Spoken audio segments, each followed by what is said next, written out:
filthy, hairy hands off my beer, beer, beer, beer, beer, beer, beer, beer, beer. Welcome to this week's series of Behind the Beer, and today I'm delighted to say we have Diana and Drew with us from Hops Direct. How are you two doing today? Good. Doing very well. Good afternoon. That's good to hear. First of all, what time is it over there?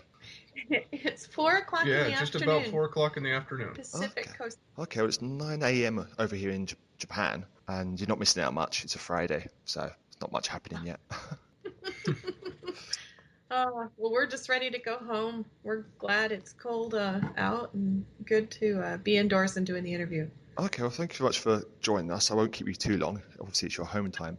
First of all, I've noticed that on your website, you mentioned that you're a fifth-generation home brewer. So not home brewer, hop supplier. I'll edit that bit out. Could you give me some of the background about Hops Direct? Sure. Hops Direct is sort of a joint venture with Puterbaugh Farms. The family's been farming. Drew's youngest boy, Soren, will be fifth generation. Okay. And we are dual purpose. Part of the farm works for breweries or specifically to merchants. And the other, which is Hops Direct, is what I do. And I started doing that as a stay-at-home mom with two little kids about mid-90s, the advent of the internet, dial-up and all that. So worked from a small office upstairs in our home, which is branched out into a shop at the end of the drive. And now we have 3 warehouses and, a handful of staff and a full-time job. So home brewers are pretty serious people.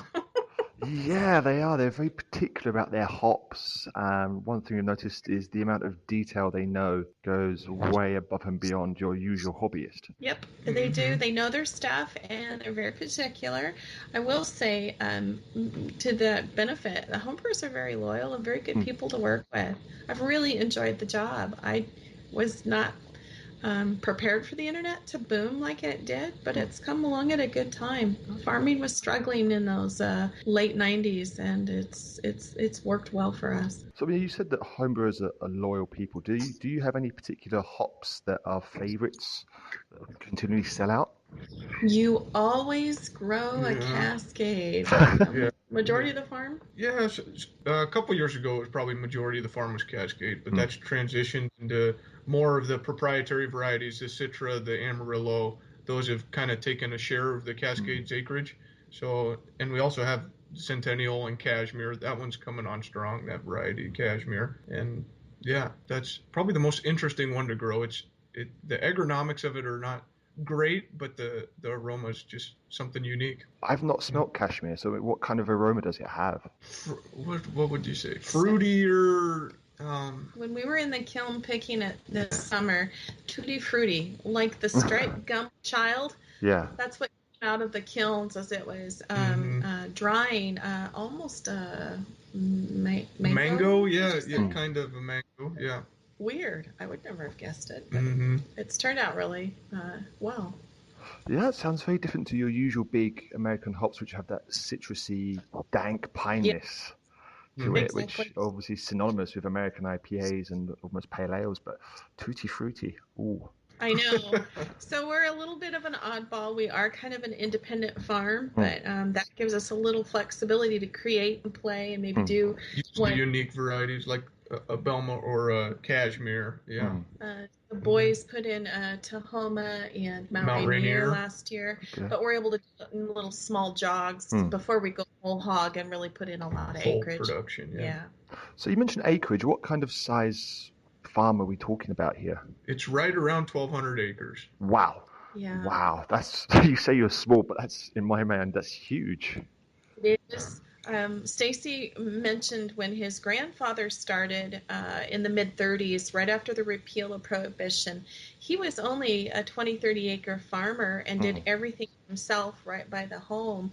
And now But there was 400 growers, and now there's 40 growers. That lots of consolidations. The industry's so condensed that the farms have grown in size and the number of farmers has shrunk. Right.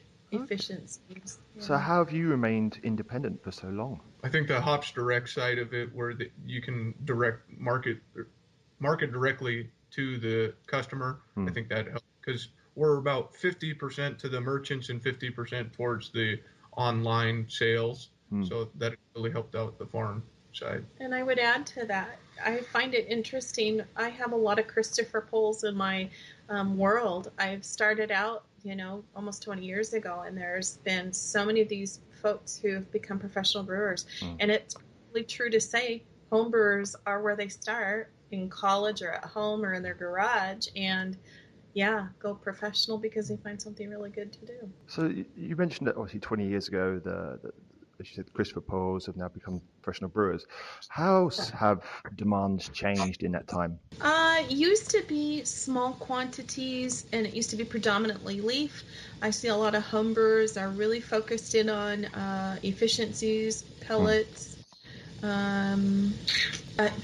I will say sometimes a little fickle. They find that we want this variety one year, and gosh, we want this variety the next year. So, we're sometimes, how's the saying? The chasing the dog, the tail's wagging the dog. It's hard to keep up with a fickle consumer. But that being said, once we get it down to a science, we can really keep pace with them. It's been a challenge, but it's been good. So you mentioned it's like the dog chasing the tail. How do you go about picking which new varieties to grow? Yeah. Some very good variety to grow, and then some it is just multiple inquiries about it. That kind of probes you. Oh, you should definitely grow this one, or see if you can get your hands on this one. Or you sell it out in about 2 weeks. Or you sell it out in 2 weeks. Yeah, exactly. And you think, there must be something good here. So Drew that's kind of the approach. And his brother Levi and my husband sit at a table, and they do the number crunching. After we've done, like I would say, the Cashmere is a great example. Wow, this isn't the best producer, but if you can get a little bit better price, we can put in another the premium field. Makes it worth putting in the acreage. And you have a small piece, so we're able to take it and develop maybe another small field next to it. Some of the bigger companies maybe don't like the jockeying around so much, but we're able to. We're small and flexible. Nimble, Yeah. Okay. So from planting to actually harvesting for a reasonable batch, how long would that take you? In the first year here in the Yakima Valley, we can get a full crop. In Oregon and Germany and Idaho, that usually full production doesn't happen until year 2. Right. Okay. So we plant in mid-March. It's coming up to April, that time frame, and then we pick in mid-August, September, and a few days into October. And there's something that has to do with the latitude, longitude, hours. Yeah. The daylight growing hours. Degree. Yeah. Are you quite similar in hemispheric Japan? Yeah, we are, but we have a very similar climate to the East Coast around New York area. Oh, okay. So there you go. Hokkaido up north tends to have a similar climate to Seattle, but there's a lot of snow in the winter. Sure, which is good. Yeah. If they're doing any kind of growing of their own hops, you want to have a cold spell, let the plant go dormant. So that's great. That's good. So thinking about all these hops that you've grown, the different varieties, what would you say, for both of you, in the time that you've been growing hops, is the most surprising thing you've learned, perhaps about consumers or about the hops themselves? They're tricky. I would say that. In my short amount of time growing hops, I'm not quite as 20 seasoned as Mom. So there are some varieties that are harder to grow than others, and you can do the exact same thing to them, provide all the nutrients for them, and you get the sunlight and the water and everything. They just won't do it. Okay. And there's varieties that just absolutely take off. So. And guess which ones I want. The ones they don't like. That are kind of ho-hum, but right. Yeah. But the nice deal, I think, in our respect too, maybe we grow 19 or 20 varieties, but that window of picking time, we can start with this field, then we can go to this field, and typically it's the lower aromas, the middle aromas, then the high end. So that's kind of nice because we can swing from field to field with the combine. So I think that's kind of a good deal in some regards, instead of just one type. One major variety, Yeah, and having too green of a crop and then an overripe crop. At least we have a little bit of wiggle room there. Okay, so all the hops would be harvested at different times rather than just going straight time, everything in one go. Okay. Yeah, yeah. Okay. And how about processing? Is that also done on your farm, or do you send them out and come back? We do have some processing capabilities on our farm. So we, as Mom mentioned, the cold storage. We have a pellet mill, and we can repackage down from 1 pound to all the way up to 44 pounds in the pellets. So that is one capability that's very nice to have here on the farm. And storage, yeah. We're finding folks like, Baird Brewing or big or small. Storage is a premium for most of these folks. They don't have coolers to be able to house it. So we keep the cooler running during harvest as the boys are bringing in all the bales. We can also, in turn, have pellet space once we've processed things in the mill and ship out a truck, say every week, every month, whatever for a brewer. Yeah, it's interesting you mentioned that. When we went down to Baird Brewery last year, how small their hop storage was compared to, say, the malt storage in the actual brewery. It was, is this all the hops that you have? I know. It was, Which is big. It's a big issue if they run out. So that's a blessing that we're very happy the internet works worldwide because, gosh, he'll pop us an email, in the evening. We get it the next morning. It can be up and going on a truck that afternoon and crossing the water in your neck of the woods. Where before you had to have the fax or a translator or, a check or a deposit with information. So, the that's World Wide Web quick turnaround. has really... It's been good for this stay-at-home mom. They used to make fun of me. They used to call me Red Eye. So not well. We've been very blessed. I mean, just go back to the previous point. You said that you grow about 20 different varieties of hops. Do you have a particular favorite, both of you? I think the Cascade is probably my favorite, just because it's easy to grow and produces well, and it's just a farmer friendly. Yeah, a classic, I guess, as you were touching on. That it's. I think it's always going to be there. I like the Belma. I like the story. I like the history. My husband wanted to call it conveyor belt.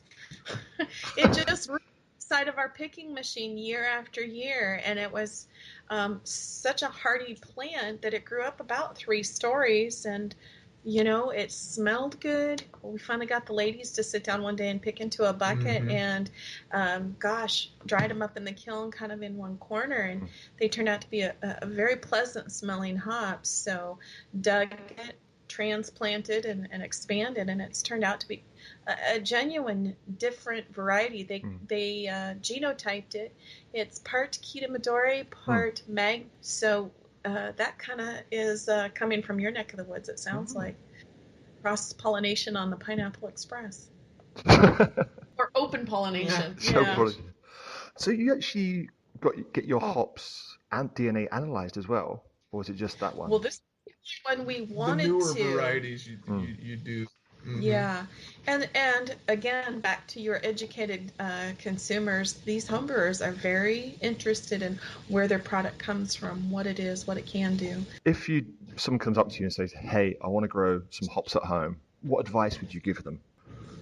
Sunny location, good draining soil. The hops like to be wet, but not too wet. So there's a tendency to overwater hops, which you want to be careful with. And then that first year is critical in the development of the plant, because once it kind of gets its roots all in a line, it's hard to kill a hop. It's almost like a weed once it gets established. And then it's also, plants are climate dependent. Your higher alphas like a little warmer climate, hotter summers, lower alpha varieties are a little cooler, rainier. You can get away with more shade if that's where you're at. And something that we recommend would be to get a couple different varieties so you don't hedge all your bets. You can at least get see what adapts well. One that works well. And they can do well in containers. We've found some who maybe have them on a balcony. If you do have a limited space and you have a nice big barrel to put them in, you'll want to change the rootstock, sort of like a dahlia or an iris. You'll want to trim them every couple years and just start a replant because they'll get root bound. I have a couple of friends actually in Japan that do grow their own hops, and one of the guys, a guy called Brendan, has this. I'll send you a picture after this interview, but a huge trellis in his back garden with ropes and pulleys. It's just. That's the picture. So I thought this as you were doing your deal. We grabbed a picture from the office. So our trellis is 20 foot. Crikey. It's not that Yeah. big. People who will drive, no, but they grow. They're just a monster once they grow. And once they reach the top of whatever trellis or the top of the garage or over a doorway, that's when the fruit will start to put out. 20 foot is just industry. Yeah, 18 standard, foot. 18 foot. Yeah. 20-foot poles. Yeah. We get people who will drive by, literally, Rob, they will ask us, are you growing green beans out there? From a distance, they can't. It is. So, yeah, it's a very different industry, that's for sure. I'm yet to make it over to the States, and one of my wife has said, oh, if we do go over, what do you want to see? And I've always said, I want to go to Yakima Valley just around the harvest time. I've seen videos, I want to see it, and it's just trying to plan it. Mm-hmm. Yeah, what is it? Peaches, hops, grapes. Yeah, everything's going mint. on. Yeah, it's a beautiful. So, what is BeerTengoku? BeerTengoku. There's two of us, it's Joe and myself, and about 4 or 5 years ago, we noticed there was a distinct lack of English information about Japanese beers, Japanese breweries, and bars. And there is a bar in Kanai called Anton America. Joe and I had drunk a few Stone IPAs and a few other beers, and as you do, and we wrote down some ideas on a napkin. Next day, woke up with just a slight hangover, and I said, Joe, I bought the website, I bought the name, and he's gone, no, what are you talking about? And this napkin was just a mess of scrawls and stuff. And it's just kind of exploded. We've trying to get information for people where to buy beers, where to buy stuff like hops and malts. Sure. That's how Hops Direct. It's too funny because I can remember purchasing the name and thinking, uh-oh. Yeah, what have we done? Yeah. What have we done? Yeah. That's cool. That's good for you. So, well, we're hoping to offer sort of a friendly shout out to your homebrewers over there and ship a good sized box and get you some Belmas to play with. And thank you. You can need a t-shirt size. I know what size Christopher is, so we'll throw in some shirts too. I'm a medium, I think. Men's medium, okay.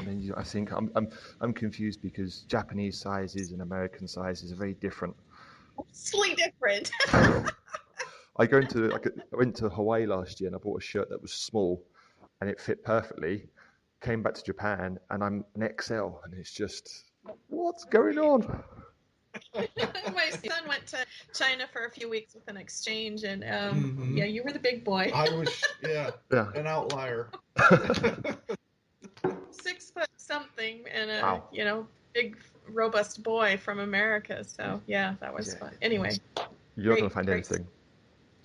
Just one final question. Now, sure. You mentioned that you have your very loyal homebrewers, and you said it in the past there were 400 farmers and it's gone down to 40. How do you see the future of hop farming in the States? Well, we've invested heavily. I don't see it going away. People drink when they're happy. They drink when they're sad. I think it's more... you might liken it to really good grain breads or really good Starbucks coffee. People have a cultured taste, and I don't find that. You're the next generation coming up. I don't see any more consolidation. It's kind of at a good plateau. A pretty good spot that everybody has their niche that they've kind of found, and that you're either big or you're right in the middle there, and you're striving to meet the consumer's needs. So it's interesting to think about, but I think it'll be where it'll be for a little while. I do notice that the jockeying that goes on in the craft arena, I see people wanting to try to mimic different recipes. Homebrewers, I find they like what they do. It's a hobby they can enjoy and share with other people. Or it's flexible. They can keep it in the fridge, until they have the right weekend to break it out, I guess. And how about, I think, was it last year, Adventures in Homebrewing? They were taken over by I have to get this right. I kind of forgot. I think it was one of the big conglomerates took over them, didn't they? Has that affected anything? Oh gosh, I know who you're talking about. Off the top of my head, I can't remember who. No, we don't, because we don't have a middleman. We're pretty direct sales, and it works well for us. We have people that work on our farm all year round, a couple of families, and it's great. This offers them an opportunity to work in the warehouse during the winter months. So I don't have a huge overhead, and I think I can compete fairly well. So far, so good. No, it makes perfect sense. Now, one final question, actually, it's from a listener, a guy called Jeremy, and he wants to know, is it possible to buy your hops and have them shipped over to Japan?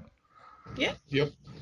Do it every day. It's amazing. We ship typically a pound or two overseas, and it can go from South America to Japan or Russia. Online, South Africa, we actually have a conversion box that will take our website and put it in whatever language you use. It's credit card approved, so yeah, we ship 1 pound up to thousands of pounds. Okay, I'll let him know. That's very cool. Well, thank you very much for your time today. It's been You're very welcome. informative. Nice to meet you, and you tell Christopher it was very hi. nice to meet you. I will do. Thanks for having us. Yes, thank you. Thank you for listening to this week's Behind the Beer. Join us next week where we return to our regular broadcasting service with Joe and Rob. Take care, keep your beer cold. See you next time. Beer is lovely any time of day. So buy me a beer, beer, beer, beer, beer, beer, beer, beer, Mickey, buy me a beer, beer, beer, beer, beer, beer, beer, beer, beer, Mickey, buy me a beer. I can drink beer anytime, so keep your dirty, rotten, stinky, filthy, hairy hands off my beer, beer, beer.